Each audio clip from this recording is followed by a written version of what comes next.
La vida y la muerte en 8 días, la historia y el arte en 8 jornadas. Así es la pasión, a la manera de Granada. Así se adivina la gloria, en tanto pasen 4 noches.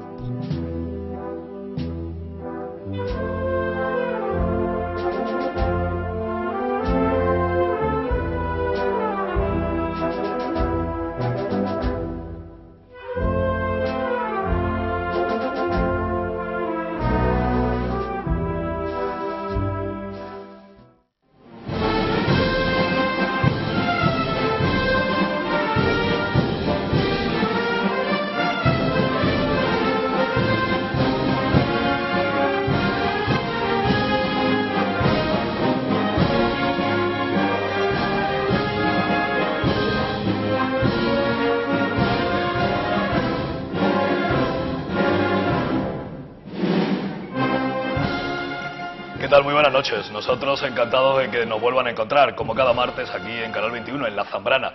No sabría yo decirles si agradecidos efectivamente porque ya llega nuestra Semana Santa o entristecidos porque se nos marcha la Cuaresma. Y se nos marcha con la actualidad. Como siempre, es el tiempo de noticias aquí en La Zambrana.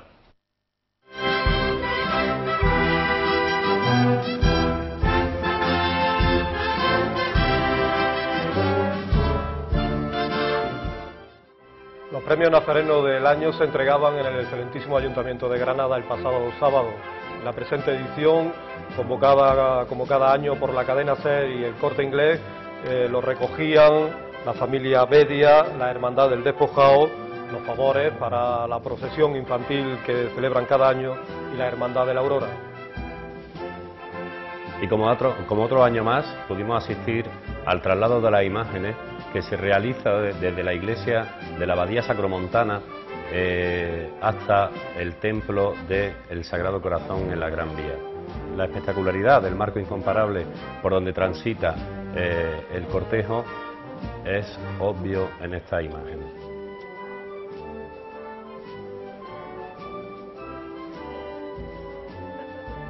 La Peña Flamenca La Platería organizaba un año más el certamen, la exaltación de la saeta, como todos los años en el convento de las Carmelitas. En la presente edición corría a cargo de Mariano Molero y con el acompañamiento de la banda municipal de La Zubia. Tenía la intervención lo más destacado y granado de la juventud saetera. La saeta es un doloroso quejido al Cristo que pasa o a su madre. Y es entonces cuando la saeta se convierte en flor y en pañuelo que quiere secar su llanto, y en mano acariciante que pretende ayudarle a compartir su pena. Y al mirar su rostro,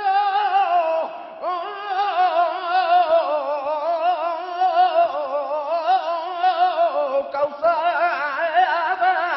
dolor.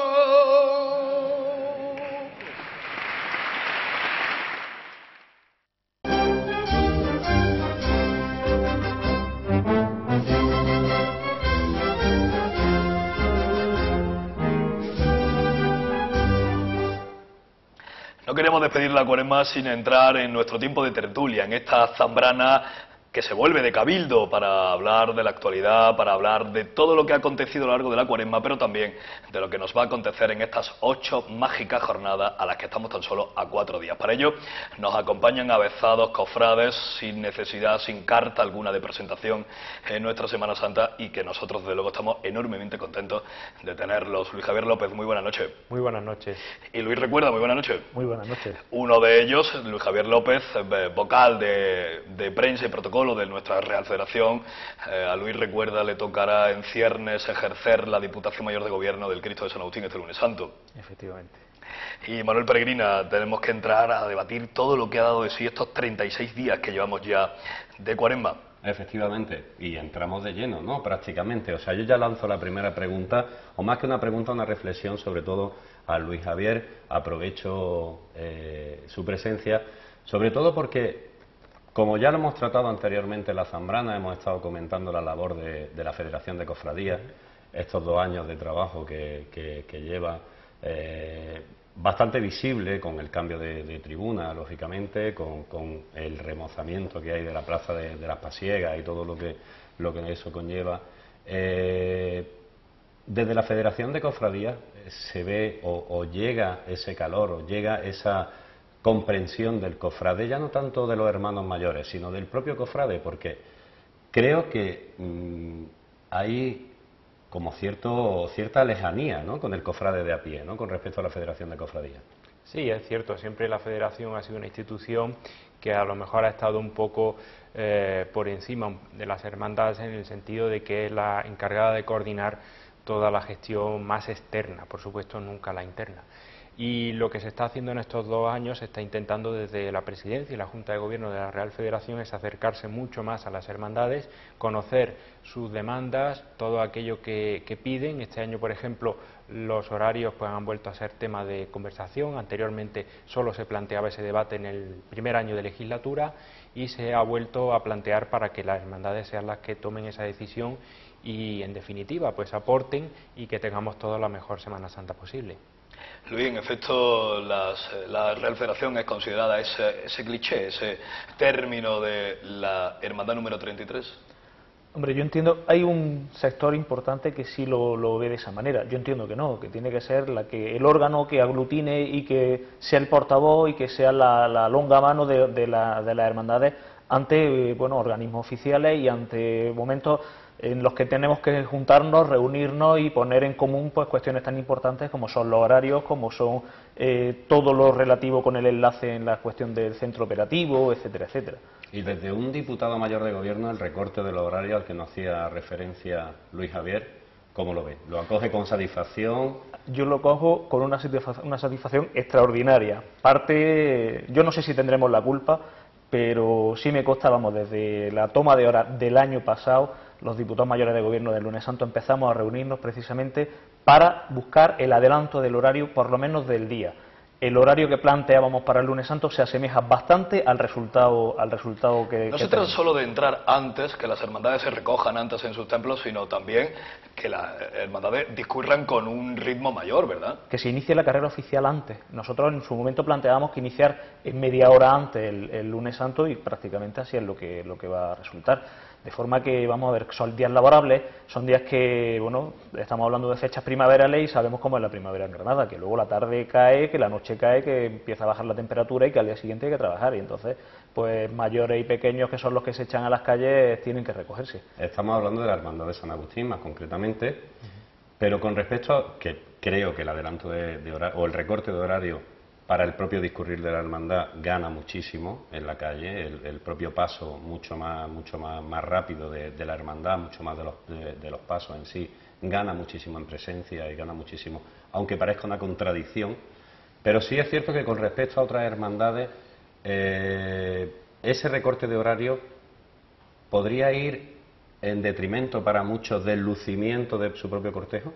Yo creo que no. Yo no lo veo así tampoco. Yo creo que es una reforma, por llamarlo de alguna manera, un inicio de reforma, porque no olvidemos de que, insisto, la Federación está abierta a cualquier propuesta y esperemos que este año, si Dios quiere, todas las hermandades estén en la calle, primero porque hagan sus estaciones de penitencia, pero segundo también para que podamos ver cómo se desarrolla con normalidad la Semana Santa en la nueva carrera oficial, algo que por desgracia el año pasado no sucedió, y sí queremos pensar en el hermano de fila, porque creo que todos hemos participado afortunadamente de estaciones de penitencia de una u otra manera y a veces sí se nota cierto cansancio, no ya el lógico cansancio de la estación de penitencia, pero sí un poco el de los parones, el de las situaciones un poco atascadas en las calles y en una ciudad tan pequeña, porque realmente lo es, por lo menos el centro de Granada, y esa carrera oficial merecía la pena estudiar ese tema de que los hermanos no tuvieran ese cansancio acumulado extra. Porque que podamos llegar antes o no hasta la catedral y que podamos entrar antes, desde luego se nos escapa tanto a la Real Federación como al resto de los cofrades. Sí, sí. En esta ocasión es el Cabildo Metropolitano, el Cabildo Catedralicio, el que tiene la última palabra a la hora de entrar, ¿verdad? Sí, básicamente porque la catedral tiene apertura por la tarde para las visitas turísticas y evidentemente hasta las 7:30 de la tarde no se puede entrar la primera de las hermandades. Así Me es. Imagino que Federación ha puesto todos los espartos para conseguir rascar algún algún que otro minuto en ese horario, ¿no? Se intenta, sobre todo hay algún proyecto ahí que podría ser razonablemente aplicable a esa situación, pero bueno, no podemos hacer todavía mucha referencia a él para intentar que las hermandades vayan desahogadas a la hora de entrar en la Santa Iglesia Manuel, Catedral. no sé hasta qué punto debería opinar o no, pero me parece que si no está abierta la sede de los católicos, la gran Iglesia Madre de los Católicos Granadinos para los católicos y sí para el turista, aquí algo no está bien, ¿eh? Aquí Hasta algo no ahora, está bien. Fíjate, hemos tenido unos años que hemos pasado luchando porque se abriesen las puertas de esa catedral para poder acceder a ellas, para hacer la estación de penitencia. Bueno, esperemos que en años no muy lejanos podamos tener efectivamente ese acceso a los propios cofrades, a poder disfrutar, o a los propios cristianos, en definitiva. Hombre, que la casa del Padre sea de todos sus hijos, ¿no? Efectivamente, ¿no? Y poder disfrutar de un espacio maravilloso que esos días se muestra lo que antes llamábamos ese marco incomparable, ¿no? Lo que hemos ¿Vosotros lo notáis también así? ¿No? Sí, yo sé que no va a ser ningún tipo de problema el cuestión de horario. Partimos de la base de que tampoco en Granada el número de cofradías es excesivo. 7 y media, adelantar un poquito tampoco creo que va a ser demasiado, ni perjudicial para el tema turístico en la catedral, ni tampoco estamos pidiendo una cosa. Yo creo que sentarse a analizar las cuestiones por parte de la Federación, por parte del Cabildo, yo creo que se va a llegar al encuentro y al entendimiento lógico y natural, ¿no? Pues estamos a 4 días de que comience la Semana Santa, pero nosotros no queríamos que se nos fuera la Cuaresma sin evidentemente hablar de algo enormemente cultural, pero también enraizado en las tradiciones propias del cofrade y de este pueblo español nuestro. Hablamos de gastronomía.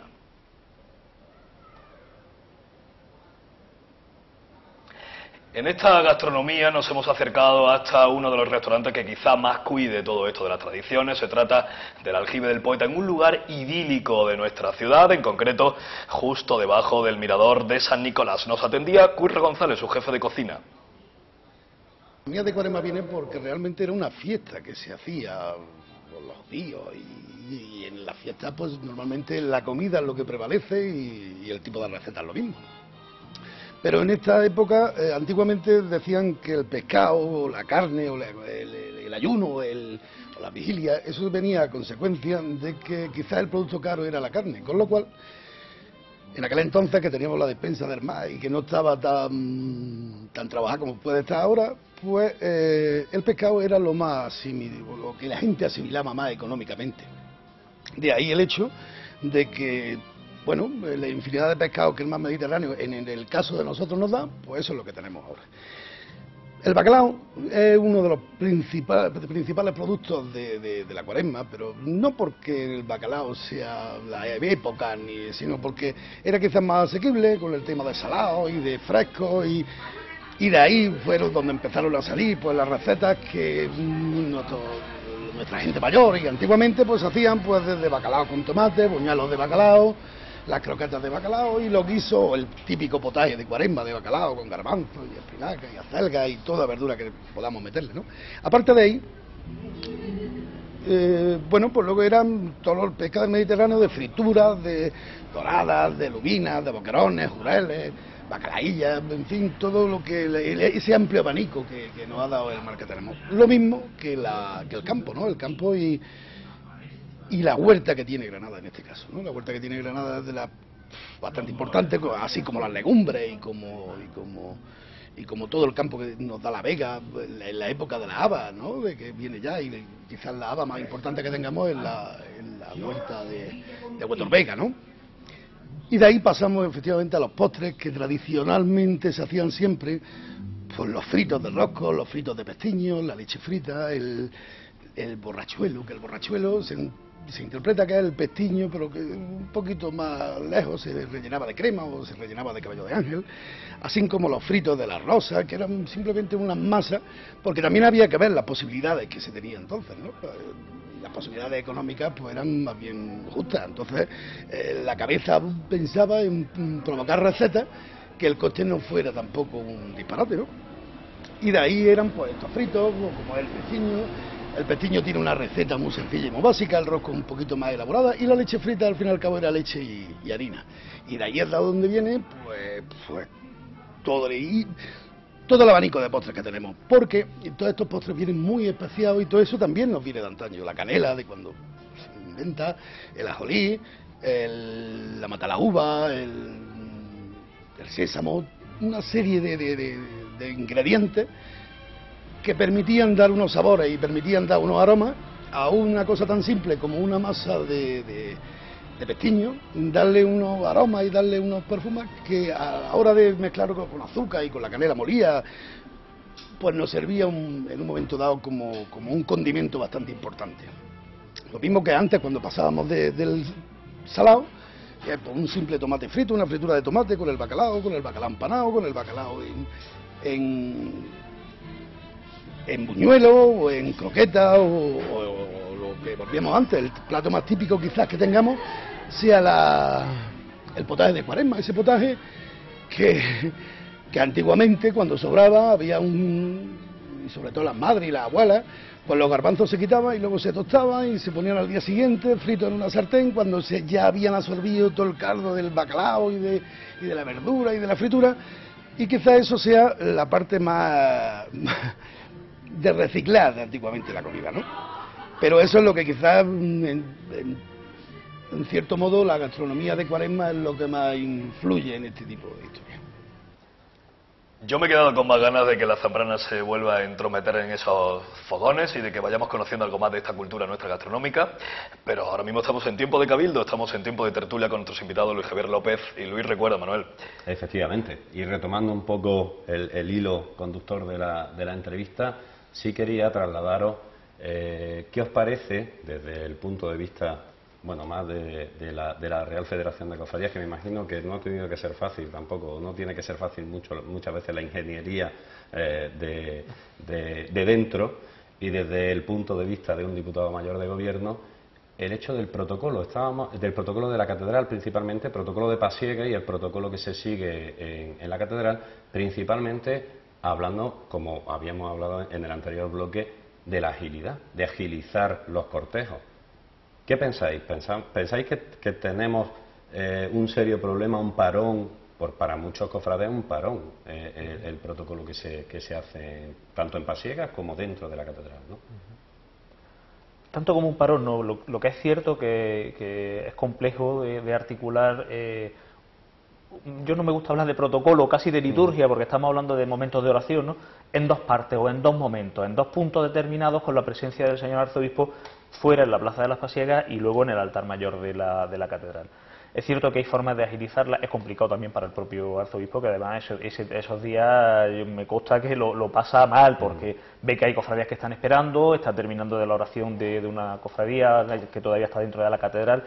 Yo creo que se podría estudiar la forma de posiblemente unificar, darle, sin que pierda en absoluto sentido, de la oración de los hermanos que van haciendo estación de penitencia en el interior de la Santa Iglesia Catedral, y buscar la forma de que bueno, pues todo sea muchísimo más ágil. Eso unido, desde la perspectiva que me preguntaba, y como diputado mayor de gobierno, pues el tema de tener que apagar cirio en el caso del cortejo del Cristo de San Agustín, antes de entrar en catedral, y luego salir encendiendo cirios, pues vamos a ver, eso nos complica bastante, pues toda la entrada, ralentiza muchísimo la entrada, y hablo desde la perspectiva de una cofradía que somos especialmente rápida y ligera a la hora de articular esas, entre comillas, maniobras, ¿no?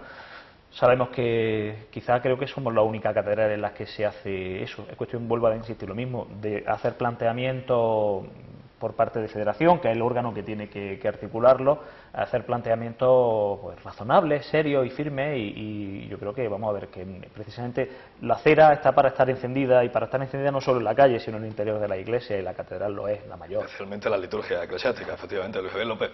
Hemos conseguido por fin que se reformara la Plaza de las Pasiegas, algo que se venía pidiendo de tantos años ya, que no era otra cosa que darle un poco de lógica aplastante y casi en diagonal, desde Marqués de Gerona hasta la misma jambas de la Santa Iglesia Catedral, de la Puerta de la Encarnación. Bueno, pues se le va a ganar en espacio a estos palcos, y también vamos a conseguir que los pasos dejen de variar y hagan alguna que otra operación propia costalera, que podía ahorrarse perfectamente.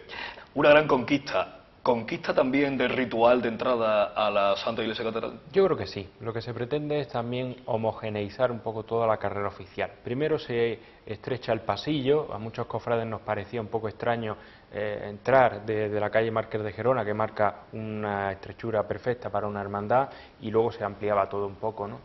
y se marca esa estrechura, se hace mucho más homogénea con el resto de la carrera oficial y también, ¿por qué no?, se intentará, pues lo que tú dices, David, que se haga una entrada mucho más coordinada y ya las cuadrillas de costaleros especialmente pues tendrán que ir adaptándose a esa nueva forma de entrar en la Santa Iglesia Catedral. Yo quiero insistir un poco más, ¿por qué mayoritariamente el cofrade, la tertulia de a pie, somos todos conscientes, todos lo hemos escuchado, digámoslo sin ambajes, sin paños calientes, reniega precisamente del rezo de nuestro arzobispo en la Plaza de las Pasiegas, y sin embargo desde tanto Federación como me imagino que alguna Junta de Gobierno se protege precisamente que se pueda seguir realizando litúrgicamente el mismo?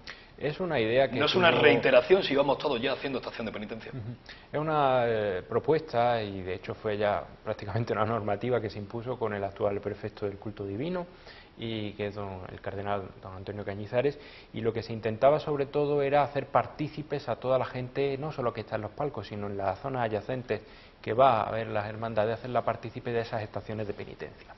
Y se vio esa posibilidad como positiva, puesto que nuestra misión es evangelizar en la calle. Que ya lo hacemos con los pasos y con nuestro cortejo. Claro, pero... Por eso nacieron las hermandades y nació la Semana Santa, ¿no? Había quizá esa laguna un poco, entendimos, o se entendió en su momento por la Real Federación y también por la Curia, que se debería hacer más hincapié en ese momento especial de la estación de penitencia de las hermandades. Y de hecho creo que es algo absolutamente original que no existe en ningún otro Sí, me alegra sitio. saber que somos los únicos que evangelizamos, que el resto de ciudades no lo hacen, ¿no? Me alegra saberlo. Claro. Sí, la verdad que sí. Bueno, yo vuelvo un poco al tema de la reforma, sobre todo de las pasiegas, de lo que estábamos hablando anteriormente, en cuestión de sillas, de asientos, de espacio ganado, de espacio conquistado.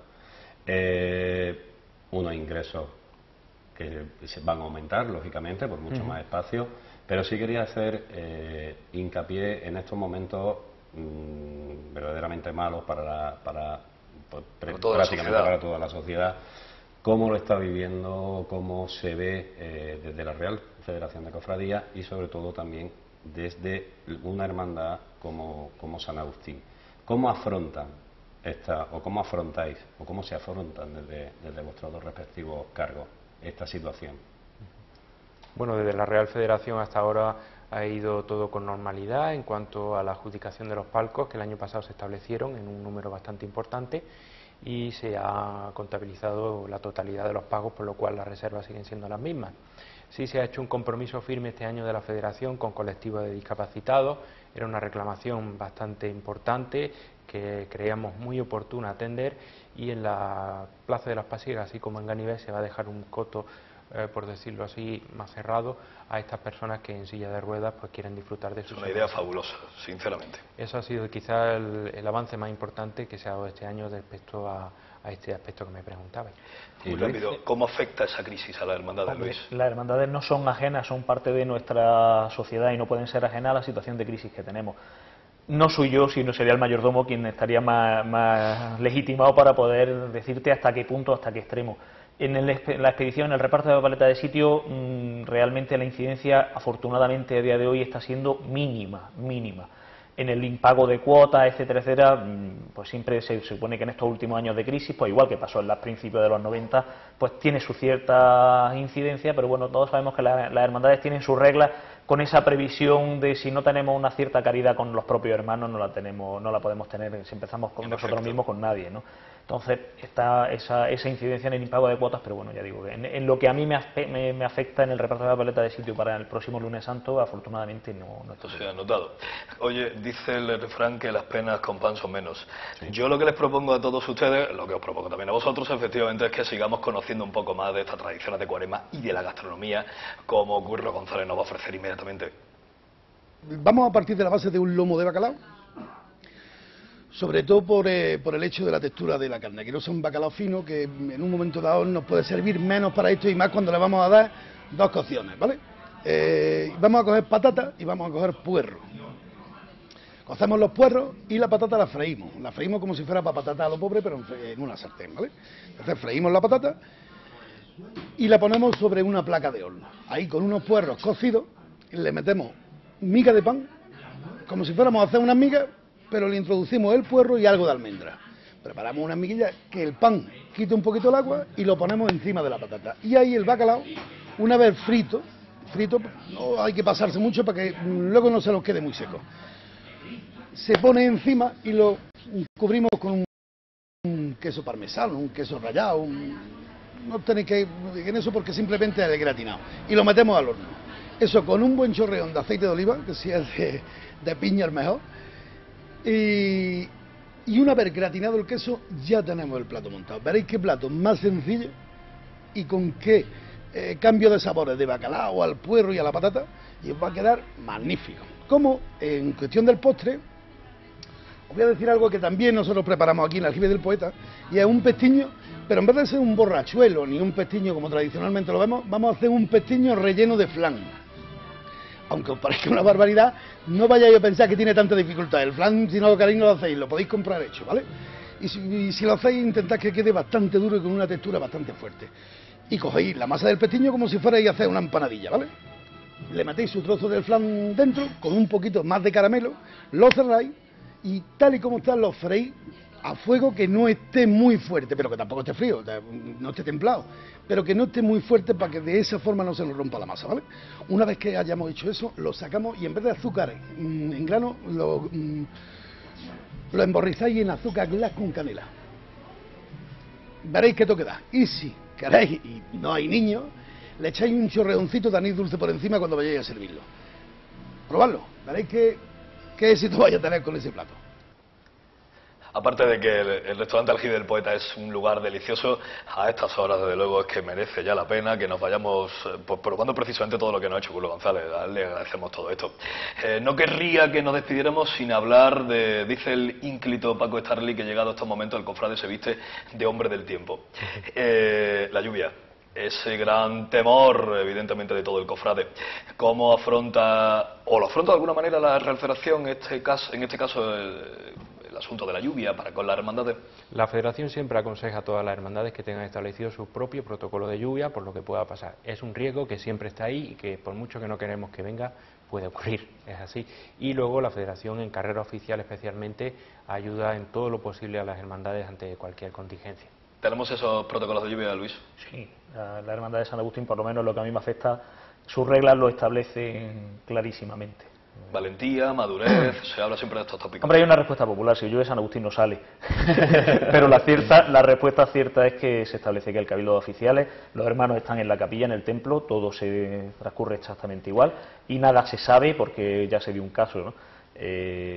Nada se sabe hasta que el cabildo de oficiales no se reúne y toma la determinación. Vamos, que los únicos que opinamos siempre igual somos los hermanos, precisamente, que somos los que tenemos que opinar, ¿verdad? ¿Algún deseo, un llamamiento al mundo cofrade, Luis? Pues que sea una Semana Santa estupenda, que la disfrutemos mucho y sobre todo que evangelicemos mucho en la calle, que hace mucha falta llevar todos esos valores cristianos que tienen nuestras hermandades. Es fundamental, especialmente los tiempos que corren, y que todo se desarrolle con una normalidad estupenda, fantástica. ¿Qué le pide Luis Recuerda a la Semana Santa de 2012? A juzgar por lo que hablábamos del tiempo, en principio que el tiempo acompañe, que Granada acompañe y que sepamos llevar a Cristo y a su Madre a tantas personas que lo necesitan. Es imposible, Manuel, que se nos vaya el tiempo siempre tan rápido y además con un sabor a despedida interesante, porque nosotros ya lo que haremos será volver justo cuando termine nuestra Semana Santa, será el primer martes de Pascua, para hablar precisamente de todo lo acontecido a lo largo de estas 8 jornadas únicas. Efectivamente, en un programa de balance al cual invitamos a todos los telespectadores y, por supuesto, feliz Semana Santa a todos y que la disfrutemos como era el deseo, no solo de los contertulios, sino de todo el equipo de la Zambrana. Con Luis Javier López, muchísimas gracias y muy buenas noches. Gracias a vosotros. Luis Recuerda, gracias de todo corazón, muy buenas noches. Y a ustedes les vemos pues precisamente dentro de 14 días, entonces será martes de Pascua, habremos vivido 8 jornadas únicas, habremos tenido tiempo de rezar, habremos tenido tiempo de insistir en nuestra fe y sobre todo de manifestar el teatro sacro más impactante que jamás ustedes hayan podido ver. Sean muy felices y disfruten de nuestra Semana Santa.